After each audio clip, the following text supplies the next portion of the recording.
in this very messy context that we're living in, we've found this sharp, regular signal, and which is so well encapsulated in this meme from Star Fairy Flame.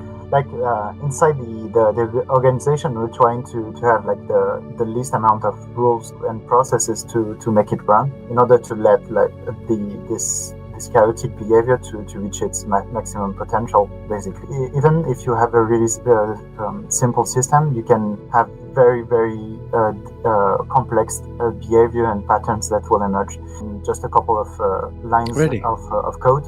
With only those rules and only two states, you will still have what we call the Turing complete system, which means that basically it can, if you provide him enough computation, so resources and time, it can create anything. Energy, they can walk along the microtunnel. And something that is funny here in this artistic representation is that we are inside the cell, and it seems quite empty. You can see that there's some others, but in the real world, it is absolutely not this way. It's completely messy everywhere. There's like I said, there's millions of them.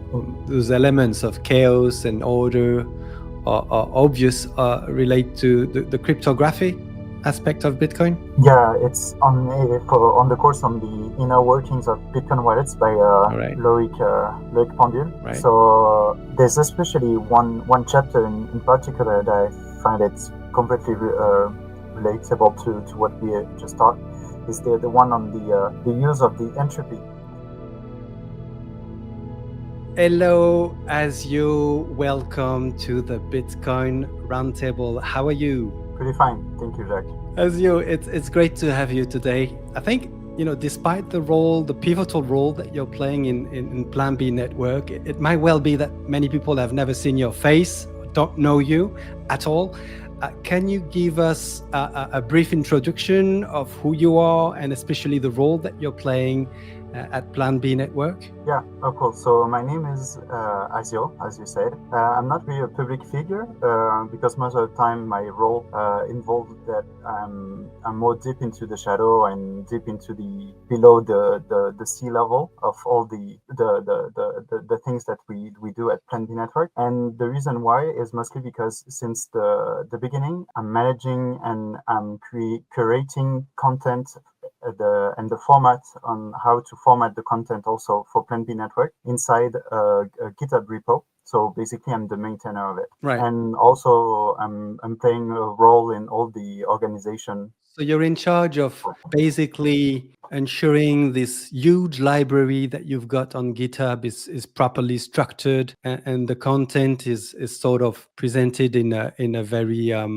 standard way. Yeah, exactly. Right? The purpose of that repo is to really try to find the standard for type of content, like tutorials or courses, in a way that any courses will have the same format, and so it will be way much easier for anyone to reuse that content instead of recreating again and again the same content. Everyone can just access to it and plug to that kind of content database. Right. And if I understand it properly, I mean, Plan B Network's content is all open source, which means everybody can access this GitHub and download it or use it the way they want? Yeah, exactly. So we are nearly 100% open source regarding the content. We have we have a couple of courses that are premium, but we have a model that we call internally eventually open source, which means that every content that we have that we hold for private for a certain amount of time, after a date like 1 year, most of the time it's like 1 year, it will be then into the pushed into the open source repo. Another aspect of your work that we will discuss later on is this role you're playing in ensuring that the processes within the organization are smooth and well coordinated. All the work that you're doing in putting in place the right tools and procedures. We'll come back to it later on. At this stage, I'd like you to tell us a little bit of who you are on a more personal level, because whenever I think of you, what pops up in my mind is this picture of a bird watcher of a nature lover. Tell us more about this passion you have for nature. Yeah, so actually, I'm only a bird watcher for the past 3 to 4 years. I think it was a commentation with my partner, and because we lived in a region where I think it is that for nearly every places in the world, but there's a lot of birds, so we really enjoyed watching it and learn about them, their behavior, their how they looks, how their feathers change along time because they are never the same if we are in winter or if we are in summer. So it's a really deep rabbit hole if you are curious about how any species just develop strategies to be better fitted with the environment. So it's really I really love doing this because it really feed my curious. And before that, I was always very eager to pass a lot of time outside because I really find that any environment is just beautiful when you take the time to look at it. It's always very simple at the first stage, but the more you look at it, the more you contemplate, the more you see like deep pattern that is present in several and completely different systems. So I really love it. So yeah. Yeah, that's it. I mean, the conversations we've had so far, the impression I have is that you're a very contemplative person with much interest in making sense of the world, in understanding the world, which is actually quite related to the theme of this episode, because we are discussing order and chaos, which I find an increasingly relevant topic. I mean, when we think about it, if we look around us, we've got this society, large chunks of which seems to be collapsing in front of our eyes. We see at global level sort of massive reorganization, geopolitically speaking. There's definitely some degree of chaos that's spreading everywhere, and we can sense that people are becoming more and more stressed out by what seems to them, by an alarmingly uncertain future. And in the other end, in this very messy context that we're living in, we've found this sharp, regular signal, and which is so well encapsulated in this meme from Star Fairy Flame. Are you familiar with this meme, this Bitcoiner meme?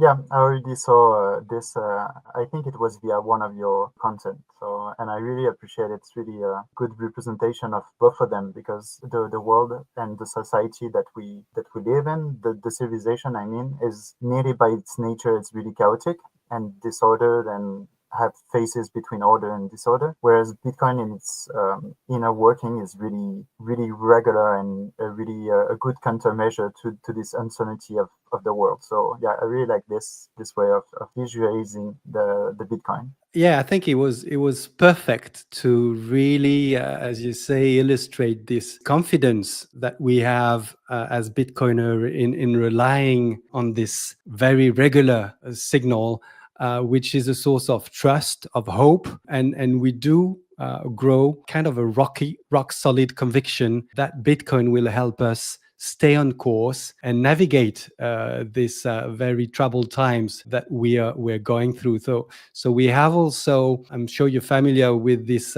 analogies of Bitcoin as a compass and Bitcoin as a beacon in those very troubled waters that we are navigating at the moment, right? Yeah, definitely. But honestly, I think one of the image and the comparison I prefer the most with Bitcoin is the one with the clock because in its working, it's as regular as a clock. A Maybe not clock? like Did you say a clock? yeah, a clock. Yeah. All right. And it's not as regular as a Swiss one or a quartz watch that we can have, but it's arriving. One thing that I find very intriguing with Bitcoin is that without any kind of information from the external world, the system itself can create its own arrow of time. We can relate with the image that you shown because this arrow of time is a direction to look out, is something where we can refer and have trust on the information that is inside this blockchain, this time chain that is the Bitcoin ledger. Yeah, we'll come back to this notion of time, I guess, later on. But yeah, I mean, it seems really that there's this. I mean, the theme of this episode really is that there's order and there's chaos, and we want to examine a little bit from a Bitcoiner's perspective this sort of tension or dance that there's between this chaos and order, which we find everywhere. We find it everywhere in the world. We find it in the economy. We find it including in Bitcoin, although also we find it in the way money itself has emerged in our history, right? So the idea is that we explore it together. And yeah, I mean, the reason why I wanted to have you today with me to approach this topic is I know it's a topic that's very dear to you. What is it in this topic that you find so fascinating? Can you share with us some reflection on it? Yeah, I'll try to do my best. So yeah, for sure, this dance that you are referring between order and chaos, it's something that I really pass a lot of time to reflect on, and especially because, like I said earlier, I really love to watch how what is the underlying patterns of all the system that is all around us, and there's always this tension between order and chaos. And on my side, as I did some studies in physics, I understand that the word chaos is commonly used, and I think it is more used as a philosophical sense. But in physics, we prefer the word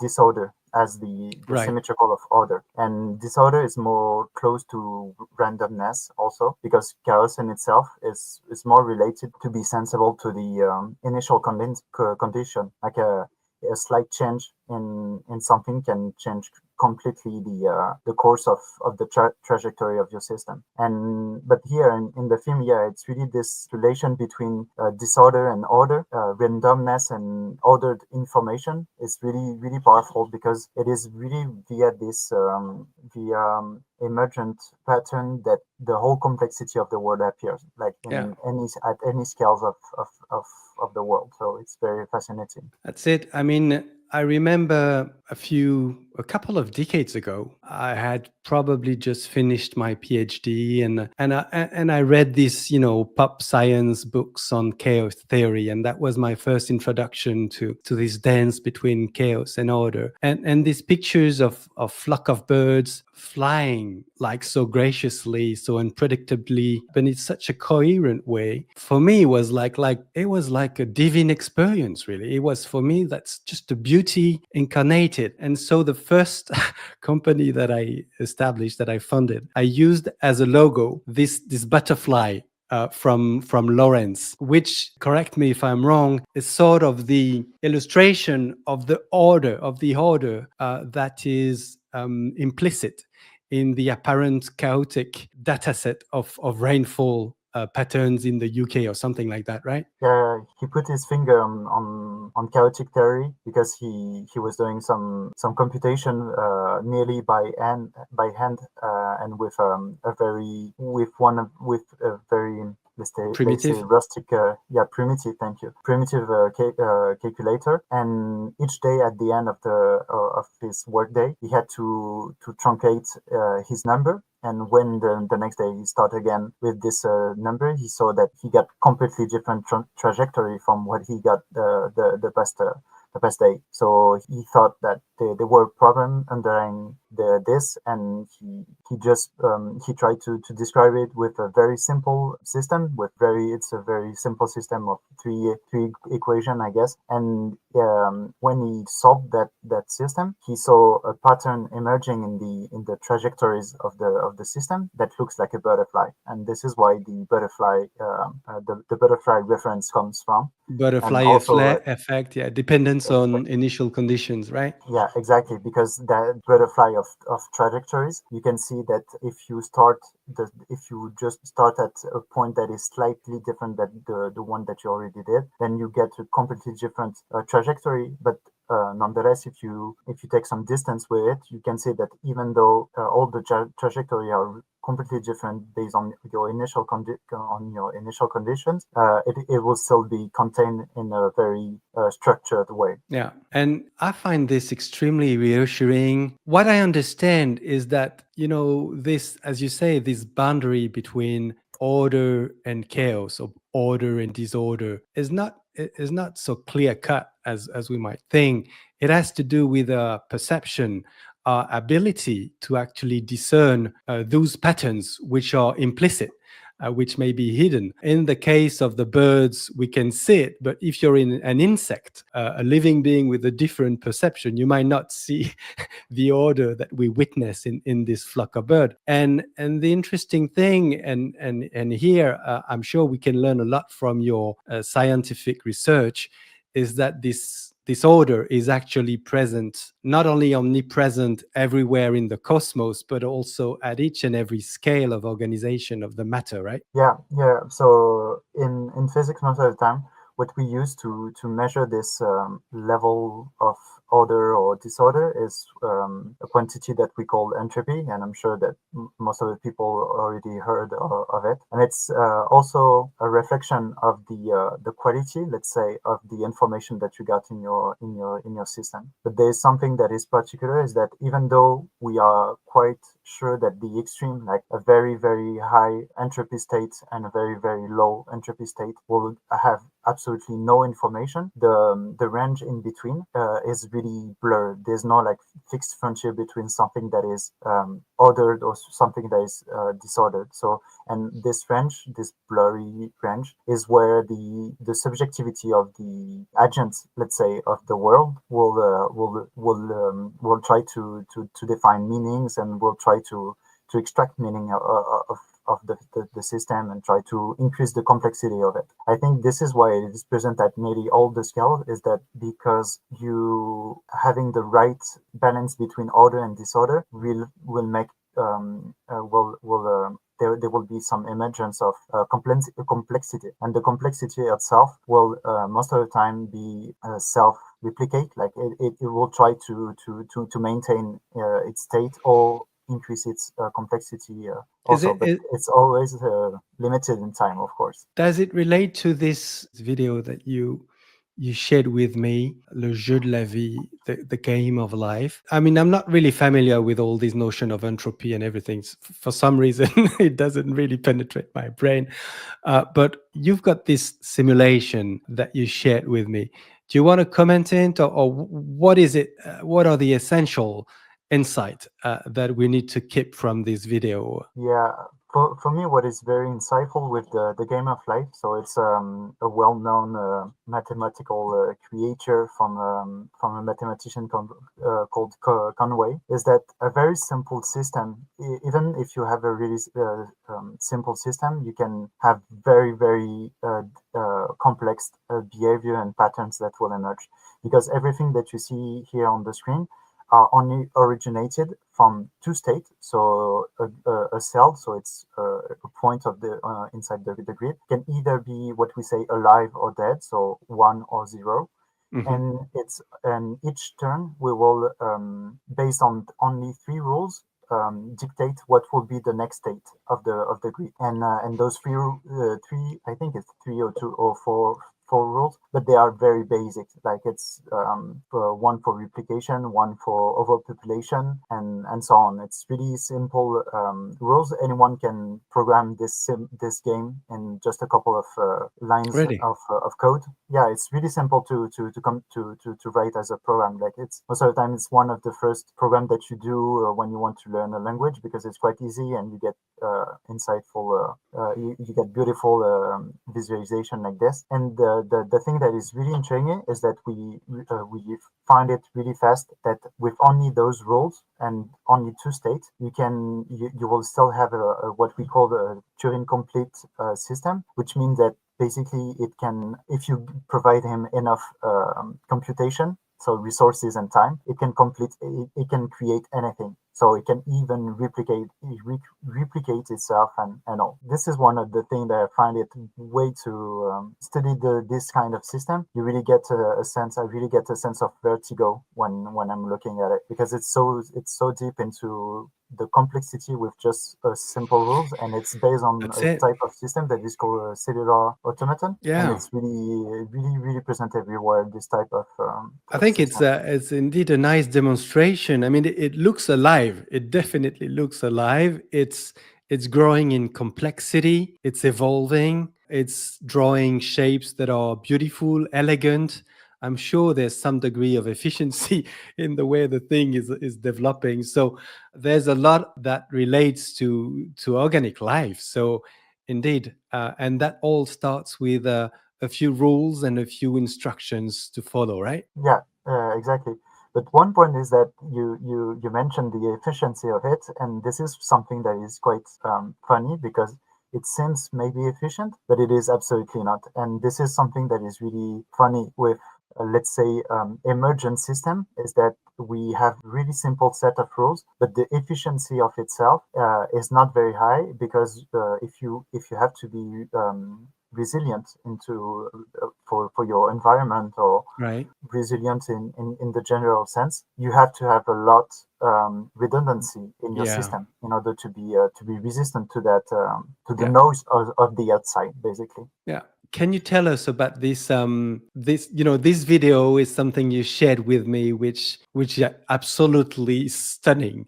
Can you tell us what it is and how it relates to what you've researched during you did a PhD, right? Yeah, right. So what we are saying is, inside all our cells, inside the cells that we have, and basically we have what we call microtubules. So it's the long strings.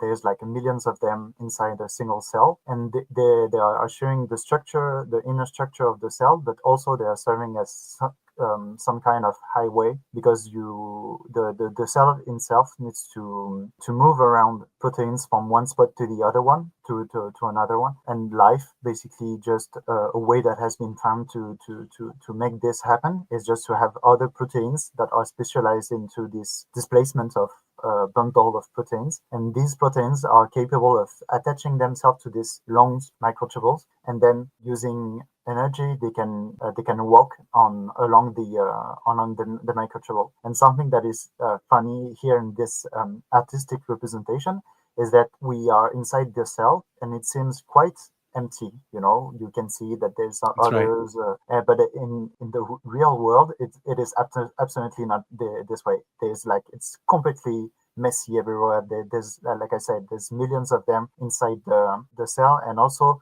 this little guy that are working on it. They are not walking; they are running as fast as hell. Because if we consider them as our scale, so one step is like 1 meter, they will be as fast as a high train, so nearly like 300 kilometers per hour. So it's very fast.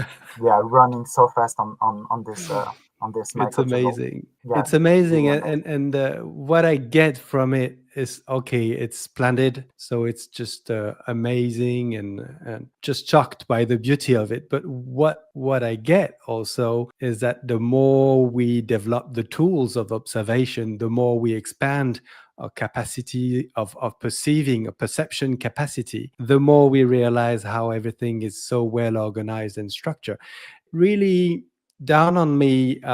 This is a realization that I got when I was studying water. I did my master degree and PhD on water, and at some stage I got really interested in the inner structure of water. And you've got guys who are really studying, yeah, the structure of water, which can be you may think of water of something that's relatively amorphous and chaotic. It can be relatively chaotic, but when you study it, you can also find out that it can behave in a way that's super structured. Or this structure, you find it in the snowflakes for sure, but even in in liquid water, I mean, you find some structure.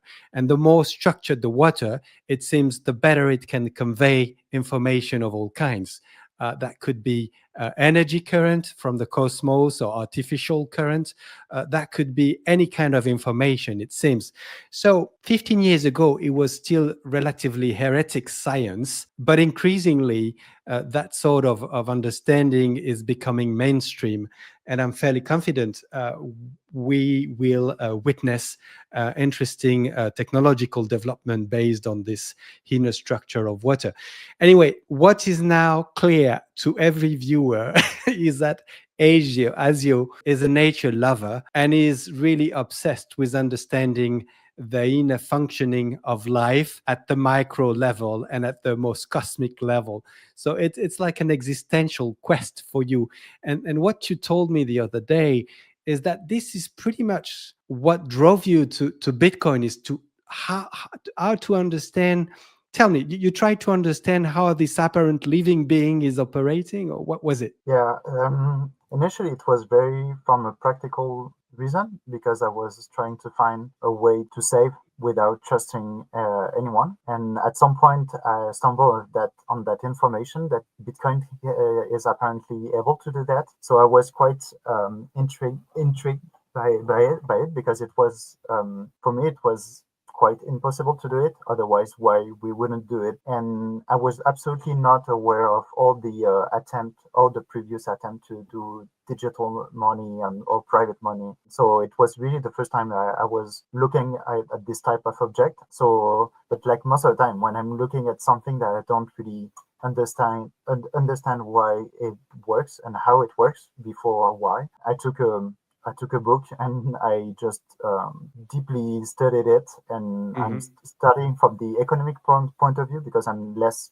knowledgeable. Yeah, I'm less knowledgeable about it, so I really wanted to know to get it. So I started with obviously the Bible of it, so the Bitcoin standard, and then I went into the technical aspect, because I really wanted to understand how it works and how it was possible to do it. And it was the book of Antonopoulos, the Mastery Bitcoin, that was really a treasure for me, because it really answered a lot of my question, and it was incredibly mind blowing that such a system seems at the same time really simple at some level and can achieve so much complexity with it. So this is why I find that there's a lot of relation with other systems that I really love to watch, like really simple apparent system, but can display a lot of complex behavior. With Bitcoin, it's nearly it's exactly the same. And like you are displaying here this article of DRGG, one of my favorite author of all time in Bitcoin, written this awesome article about the struggle of Bitcoin between order and disorder, and it is so much of a masterpiece too. Yeah, and then you've continued your journey of exploring Bitcoin by diving into all this literature that's been produced around this analogy between Bitcoin. Is that an analogy? Is that a reality? You know, Bitcoin as a living organism. So here we've got a whole list of essays, and there's a lot from Brandon Quitton, but many people have actually written and have been fascinated by the lifelike living properties of Bitcoin, right? Yeah, definitely. So for sure, it is not like a living organism in the literal sense, because it's quite difficult to define life itself. But some scientists were amused to trying to get like a more refined and rigid definition of life. So they call it life too, but with a Y. With this definition, Bitcoin is definitely something that behaves like a living thing, because there's the replication, the redundancy, the resilience, the capacity to be resilient to the external environment and all. And there's so many image and comparison that you can do with Bitcoin and kind of living organism, like a mind virus and everything. And I think it is for some reason. It's because in its inner working, it shares some similarities with them. Well, the sure thing is when you see how the thing is obsessing ourselves, I mean, it definitely works perfectly to propagate itself in the mind of the users, of the human users who depend on it, who are fascinated by it. And it's a whole community alive around it, right?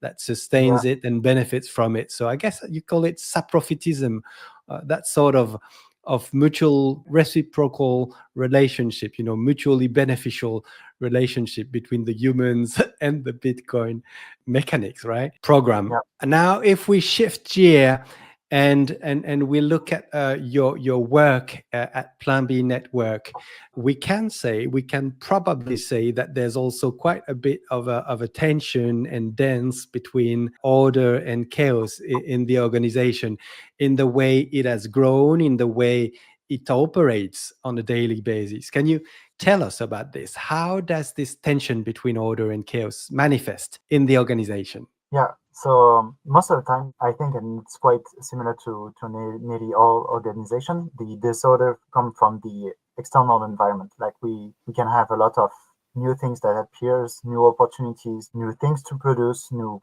type of content to produce, and all. And we are like most of my job is trying to format this randomness and disordered information into something that is structured and that we can work and develop on top of. We have also our own inner source of chaos inside, because and most of the time they are the person who are reaching out and trying to interact with the Bitcoin ecosphere. So, and I think this is a good balance to have inside any group of people, and especially inside an organization, to have this dance between order and disorder, because it is from there that you can, like we just saw, make the emergence of the complexity of everything. And this is why we don't have like a really oriented direction for Plan B Network itself. We are really just exploring right now and saying what can be interesting to provide as content,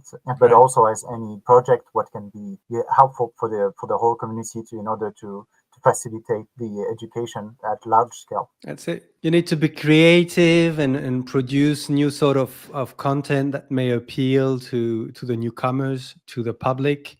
You need to be super structured and relatively disciplined in organizing the rolling out of all these programs in all these languages. And at the same time, I'm pretty sure you're super happy to have people like Giacomo and Roxy next to you. I'm sure if you get an entry point into their brains and you stay still listening to what's happening in their brain, you're going to find it very chaotic. But it's just that as a person, I may not have the perceptual ability to see the dance, the flock of birds, the whole creativity that's happening in their busy minds. But yeah, so I guess it's a matter of combining those dancing elements, this bottom-up creativity, and also ensure you have some level of structured that ensure the organization can operate, right? Yeah, right. Like inside the organization, we're trying to have like the least amount of rules to and processes to make it run, in order to let like this chaotic behavior to reach its maximum potential, basically. And also something that can be quite a challenge is that the operation of the organization, we're trying to be like as open source as possible, also, and self-hosted in all regards. Like all the tools that we are using, we are trying to use an open source alternative and trying to self-host also. And that can be quite a challenge, because most of the software that are open source are not really, let's say, organization grade. So we are trying to tweak them in order to make it happen, but it is still something that is really enjoyable to do. Right. And in terms of the content now, if we focusing on the educational content that you're providing on the platform, and which, as everybody knows, covers quite a broad field, from economics to cryptography, technology, philosophy, etc. Where do we see this tension between order and chaos? Yeah, do you have some suggestions of content where this dance is evident? Definitely. So for on my side, I think there's like 3 courses especially where I find this underlying chaotic behavior and or structured also behaviors that are present. The first one is the course on cryptography, on the Bitcoin cryptography itself. Shall we take a look at it? Yeah, definitely. You wanted me to share my screen? Yes, that'd be great. Okay, so you were saying the first course where those elements of chaos and order are obvious relate to the cryptography aspect of Bitcoin. Yeah, it's on the course on the inner workings of Bitcoin wallets by Loic Pendule. Right. So there's especially one chapter in particular that I find it's completely relatable to what we just talked. Is the one on the use of the entropy for creating your Bitcoin wallet, because this is something that is really powerful. Is that any Bitcoin wallet will use this randomness that you can get from the external world, and based on that, it will create a secret that nobody can access, and nobody can just hack you. If you store it properly. So and the use of this entropy will help you to generate the whole wallet and your very highly deterministic address that you will use for Bitcoin. So the whole super complex hierarchical structure of the wallet itself stems from a random sequence of digits. That is the most random you can think of, right? Yeah, definitely. Yeah.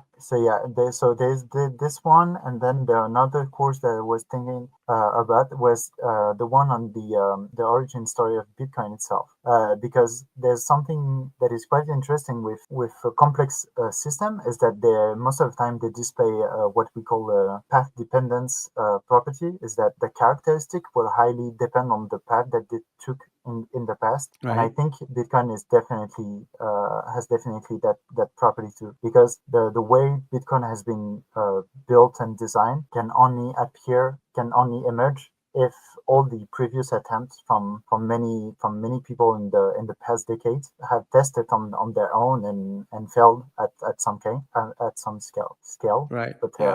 But yeah, and the last one that I was thinking of is also is the one about the philosophical history of freedom, because inside this course they describing two type of political philosophies that are the philosophy of freedom and the philosophy of power. And I find it that it is quite interesting because I can relate these two concepts with these two type of structured system that can exist, like the top bottom one or the bottom top system, and they are both interesting in their own manner, and they are sometimes the more appropriate solution for certain situation. But yeah, for money, I think the one that is more bottom top is a higher quality than the other one. Sure. So this relates to this small video we watched a few minutes ago, whereby the life emerges from a few simple rules, and complexity of organization arises from a few simple rules. So that would be the freedom order, which is based on maybe just a respect of private property, free speech, a few rules that you don't mess up with, can give birth to highly complex and creative societies, whereas a top-down order with a code of law that's very broad, very detailed, that's supposed to address each and every circumstance of life. Yeah, it might have some reassuring benefit in the short term, in the sense that it provides you with guidance of what to do in some situation, but very likely this type of system is going to be very rigid, overly inflexible, and will need to be reformed at some stage. Yeah, just because external circumstances, as you say, are just changing all the time. And if you fail to reform, you just break. And that's probably what's happening these days. I mean, all the social, political, institutional order that has been relatively operational during the past 90 years, although it's created a lot of damage, it's worked in some way. We can see that all these rules have become largely obsolete and needs to be reformed. Otherwise, it's just going to break, and it's difficult to reform a system when you have entrenched interests that depend on the continuation of those rules, right? Yeah, definitely. This is really common in the top-bottom system, that they are highly efficient, but only in the short term, because, like you said, they will not be able to adapt from the external disorder and chaos. So that is intrinsic to reality. So at some point they will need to adapt. But if they are too top-bottom, so they will not be aware of what has been what is changing all around, and then they will be completely obsolete regarding the current conditions. So yeah, Yeah. I'm thinking also that we are in a period of time where we need to switch from a top bottom way of organizing our societies with another one that would be more bottom top, honestly. Yeah, and just a question: if we look at Bitcoin mining, we might also be able to provide to find in Bitcoin mining some illustration of the randomness that is at the heart of Bitcoin. I mean, in the proof of work process, it seems like this need to find the right nonce, or to find the right number, in the process of mining, which is actually found in a very unpredictable way, right? And you were also referring to the time machine, Bitcoin, the time machine. There's also a slight unpredictability in the interval of time that we're going to find between two blocks. Now, it's on average around 10 minutes, but there's nothing extremely regular around it. It's more like a heartbeat.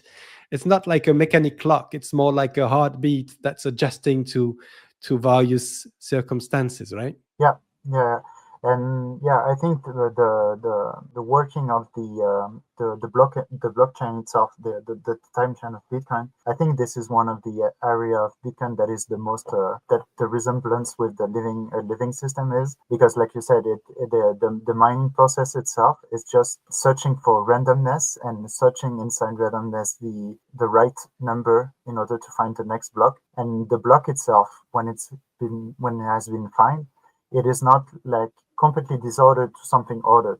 At some point in the future, it can still be reorganized the chain as the block is buried deep down by other blocks on top of it. It will become more and more ordered. So there's also this notion of this blurriness between order and disorder in the mining process. Right.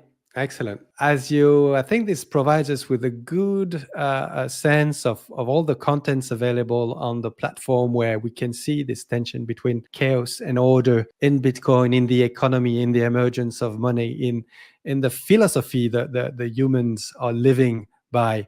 Anything you want to share with the viewers before we conclude this conversation? Yeah, I will have several points. The first one is that we have also curated lots of conference replays. I think the oldest one is like from 2011, Right. and it is a good way also to see all this messiness that humans will do in order to structure Bitcoin itself, because it is I'm really convinced that it is via this type of events that people is also structuring Bitcoin by explaining to others, and also by having a conversation between technical people. Right. So if you didn't have the chance to go to these conferences, please go and have a look. You can have a great time watching them. And do you have a particular panel discussion or presentation that you have in mind, which you want to suggest or no? No, not necessarily. I think here it's just using the random. Click on a random one, and you will Right. Okay. be still fascinated by it. And then for those who haven't read those text essays yet, as you highly recommend Bitcoin's Eternal Struggle by DGG, and all this series of essays around Bitcoin as a living organism, right? Yeah, definitely. They are really mind-blowing articles that will expand your mind regarding Bitcoin. So one thing I wanted to add too is that like I said at the beginning of it, is that the whole content is open source, so it is open to any contribution, and we especially we are very open to the to proofreading contribution, because we create content in a original language, but then we are doing our best to translate it in a maximum number of languages. But nonetheless, the tools that we are using automatic most of the time, so we need to have human proper editing, verification. right? Yeah.